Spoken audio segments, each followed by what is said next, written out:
Amid the uncertainty surrounding the discussion between President Donald Trump and Russian President Vladimir Putin in their two-hour summit meeting without staff in Helsinki, Finland on July 16, one thing is clear: both leaders talk determinedly about improving U.S.-Russia relations. Trump and Putin have invited each another for follow-on visits in their respective capitals, possibly next year. Trump said before Helsinki that the nuclear arms race was on his agenda, and the Russian leader said at the summit's press conference that his administration had given the Americans a note with a number of specific suggestions on strategic stability and global security and non-proliferation, and indicated his desire to work together further on nuclear issues. The actual contents of the meeting, the Russian proposal, remain unknown, and there is skepticism from U.S. observers across the political spectrum that a nuclear deal with Russia should even be attempted at present. Even so, the U.S. and Russian governments should make the most of this moment and see if a good deal can be struck. It is worth the effort. An agenda for a restarted arms control process should include extending the New START Accord that is working well for both sides, shutting down a nascent nuclear arms race, and beginning to address still dangerous Cold War legacies, including multiple warhead ballistic missiles. From Cold War to New START: in the closing years of the Cold War and first 2 decades after its end, the bilateral Washington-Moscow nuclear arms control process achieved deep reductions in deployed warheads in nuclear delivery vehicles, bombers, missiles, and submarines. It also facilitated steep cuts in total warhead stockpiles. Smaller atomic arsenals lowered the risk of a nuclear exchange between the superpowers. They reduced the odds that terrorists would acquire loose nukes. Today, U.S. and Russian arsenals are down almost 90% compared with their Cold War peaks. The central limits of the 2010 New Strategic Arms Reduction Treaty, New START, took effect this year, with both parties below its limits on strategic, intercontinental, nuclear forces of 700 deployed missiles and bombers, and 1,550 deployed warheads. When New START expires in 2021, the parties can extend it once for up to 5 years. With Putin's endorsement at Helsinki, extension should be a no-brainer. New START buttresses strategic stability via limits that keep the strategic nuclear forces of the two nuclear superpowers at effective parity. It provides predictability. The treaty allows regular on-site inspections that provide transparency, deter cheating, and ultimately allow the parties to, in President Ronald Reagan's famous words, trust but verify, dovory, no provery in Russian. The dozens of annual inspections, frequent data exchanges and notifications, more than 15,000 to date, and regular dialogue maintain a vital working relationship between Washington and Moscow regarding the most fearsome weapons they possess. A long-term relationship on the rocks, unfortunately, as U.S.-Russia relations have deteriorated. Even something as simple as extending New START has become a question mark. Tensions were rising well before Russia occupied Crimea and invaded eastern Ukraine in 2014, and before Russia carried out division-stoking information operations, hacking, and other espionage inside the U.S. and other Western democracies starting in 2015-16, which continues through the present day. Russia has complained bitterly for years about U.S. withdrawal from the Anti-Ballistic Missile Treaty in 2002 and expansion of NATO eastward starting in the 1990s. For geopolitical and internal political reasons, the Russian government in the early part of this decade ramped up efforts to stoke anti-Western paranoia inside Russia, raised exaggerated concerns about limited NATO missile defenses focused on Iran, rehearsed nuclear attacks on NATO, and touted its nuclear force modernization. For several years now, in a manner not seen since the Cold War, Russia has been rattling its nuclear saber by word and by deed, including by operating Russian nuclear forces near U.S. and NATO territory. Putin and then U.S. President Barack Obama had chilly personal relations, and the Kremlin dismissed Obama's 2013 call for new negotiated nuclear arms cuts. The risk of military conflict involving Russia, the U.S., and other NATO members is real, and indeed higher than at any point since the Cold War. Russia has also taken steps that undermine the arms control regime crafted to such great success at the Cold War's end. Most notably, after years of ominous hints, as of last year Russia appears to have deployed up to 2 dozen new cruise missiles, the 9M729, or SSC-8, that the U.S. believes violate the 1987 Intermediate Nuclear Forces (INF) Treaty. The greatest achievement of Reagan's partnership with Soviet President Mikhail Gorbachev, the INF Treaty banned ground-launched missiles with ranges from 500 to 5,500 kilometers. The verified dismantlement of these weapons eliminated, all told, 846 U.S. and 1,846 Soviet missiles. Meanwhile, Russia alleges that several small U.S. systems that, unlike the Russian cruise missile, are not intermediate-range nuclear forces violate the INF Treaty, most notably the U.S. missile defenses in Europe that are focused on Iran's missile capabilities. At the close of Obama's presidency, both Russia and the U.S. had programs underway to replace aging Cold War-era strategic nuclear hardware, while still reducing the stockpile to below New START limits.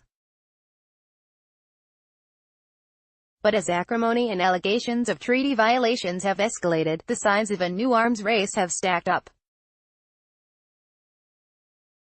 Just as he has initiated trade wars and claimed they are good and easy to win, Trump has claimed that the U.S. is conducting an arms race and reportedly told Putin, "I'll win." The U.S. Nuclear Posture Review (NPR) released earlier this year proposed 2 new U.S. nuclear systems, a new tactical nuclear-armed sea-launched cruise missile (SLCM) to be carried by attack submarines, and a low-yield nuclear warhead for the strategic Trident II missiles carried by ballistic missile submarines. And reaction to Russia's INF Treaty violation, R. Putin responded in a major speech earlier this year by highlighting a variety of advanced new Russian weapons. These included a fast nuclear-armed underwater drone, and upgraded missiles and warheads purportedly able to penetrate U.S. missile defenses. Putin played a video, here at roughly the 1 hour 20 minutes and 0 seconds mark, showing a huge new Russian intercontinental ballistic missile, ICBM, Russia calls it Sarmat, NATO calls it the SSX-29 or Satan II, showering nuclear warheads on targets near Trump's Mar-a-Lago hotel in Florida. Putting things in perspective, an arms race, of course, could be enormously expensive at a time of vast and expanding federal budget deficits in the U.S. Moreover, it risks disrupting the nuclear balance, shredding the arms control regime, and ultimately endangering nuclear deterrence, world peace, and human civilization. Indications of a new nuclear arms race, together with the general deterioration in U.S.-Russian relations and allegations of violations of the INF Treaty, also stand in the way of addressing persistent Cold War nuclear threats. As I have explored in my scholarship, the Cold War's unfinished business includes the risks associated with strategic land-based missiles carrying multiple independently targeted re-entry vehicles (MIRVs), and tactical nuclear weapons carried by fighter jets, short-range missiles, and naval vessels. In short, there is important work to be done, but a lot of reasons why progress will be difficult. Relations may well deteriorate further. We should remember, however, that just before the modern nuclear arms control regime was forged, things looked even worse before they got better. By 1983, the U.S.-Soviet arms control process had halted, the nuclear arms race was at full tilt, and concern about war in Europe was real and growing. Each side had more than 10,000 nuclear warheads. By the time of the INF Treaty in 1987, however, 2 leaders, Reagan and Gorbachev, had forged a cooperative personal relationship and agreed to work together to end the arms race and reduce tensions. The 1980s and late 2010s are not perfect analogues, to be sure.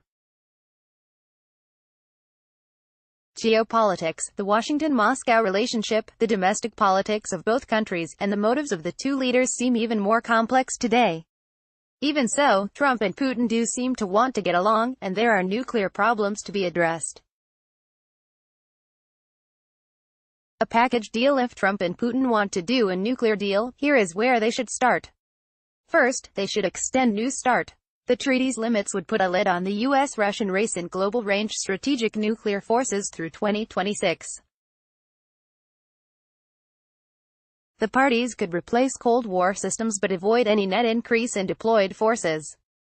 If the parties can, as Putin reportedly suggested at Helsinki, additionally reaffirm the INF Treaty and agreements on conventional forces in Europe and other matters, and also see full Russian compliance, that would be terrific. Either way, the US should offer two interrelated deals that move beyond New START. One is that the parties both forswear new systems they are developing that are not subject to New START. The US would halt work on the new cruise missiles, the nuclear SLCM and non-nuclear GLCM, and Russia would shelve plans for a nuclear underwater drone. These systems would cost money and increase uncertainty during crises. If fielded, the naval nukes could raise the stakes if the two navies ever come to blows at sea. The other deal would involve intermediate and strategic forces. As I proposed recently in the Stanford Journal of International Law, the U.S. would agree to amend the INF Treaty to provide minor relief for Russia, say, 50 missiles with one warhead each, in exchange for Russia agreeing to a ban on heavy strategic land-based intercontinental ballistic missiles, ICBMs, with multiple warheads, MIRVs. Russia has been interested in relief from the INF Treaty for some time, reportedly due in part to concern about China, which is not a treaty party, fielding missiles with intermediate ranges. To be sure, there would be concern in Asia and within NATO about Russia having intermediate-range nuclear forces again. But Russia is already in violation, and allowing the Kremlin 50 cruise missiles would not meaningfully shift the military balance. The U.S. and the world would get something truly meaningful in a land-based MIRV ban. MIRV ICBMs have long been regarded as the most potentially destabilizing strategic, long-range nuclear arms. That is because MIRVs concentrate many warheads on single targets, creating reason to shoot first if use of nuclear weapons looks imminent.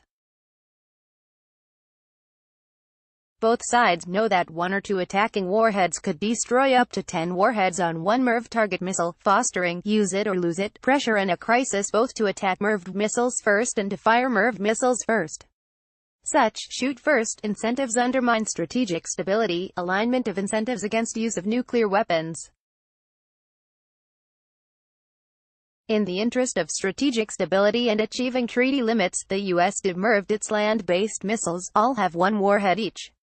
However, MIRVed risks are growing as Russia replaces the aged 10-warhead SS-18 Satan missile with the new 10-warhead or more Satan II, and China and Pakistan move forward with MIRVs. India may follow. Land-based MIRV ban was the great promise of the 1993 START II treaty that never entered into force. The U.S. should propose reviving the ban. Because missiles are more expensive than warheads, scrapping the huge Satan II might be costly for Russia and upset some constituencies in its military-industrial political complex. But other Russian power players would benefit as Russia built more single-warhead missiles to match total deployed U.S. levels near New START ceiling. Putin would have to manage the politics at home. Ultimately, this package deal would look pretty good for Russia. Extension of New START's cap on strategic force levels beyond even a potential second term of an arms race favoring Trump, and agreement from the U.S. to not field new cruise missiles that could be deployed at sea and in Europe within range of Russia. To sweeten the deal, the U.S. could offer to forego a low-yield warhead on Trident submarines. The U.S. already has other nuclear weapons, such as the B-61 bomb, with low-yield capabilities. The U.S., for its part, would keep Russian strategic forces capped and inspected under New START through at least 2026, achieve the decades-old U.S. objective of eliminating Russian MIRVed ICBMs, and would see the proposed new U.S. cruise missiles put to the main use. Defense Secretary James Mattis envisions a bargaining chip. Both sides win, with lots of room to argue to their domestic constituencies that the other side lost. The way ahead, not just an INF treaty amendment, but any nuclear deal in full, should be contained in a treaty subject to the advice and consent of the U.S. Senate. That is a 4-decade tradition with nuclear arms control accords. Public skepticism of Trump's ties with Russia is another important reason why the American people through their senators should have a say regarding any nuclear deal with Putin. Certainly, cutting the kind of deal I outline here would not be easy.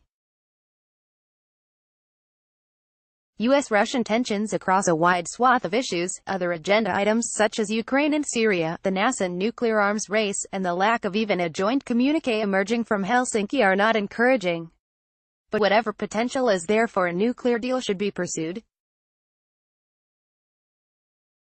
At the very least, the attempt would help set the agenda for whenever conditions change sufficiently to allow the arms control process to resume successfully. The growing risk of military conflict involving Russia against the U.S. and its NATO allies, together with growing nuclear risks, makes it worth the effort. Photo by Chris McGrath, Getty Images.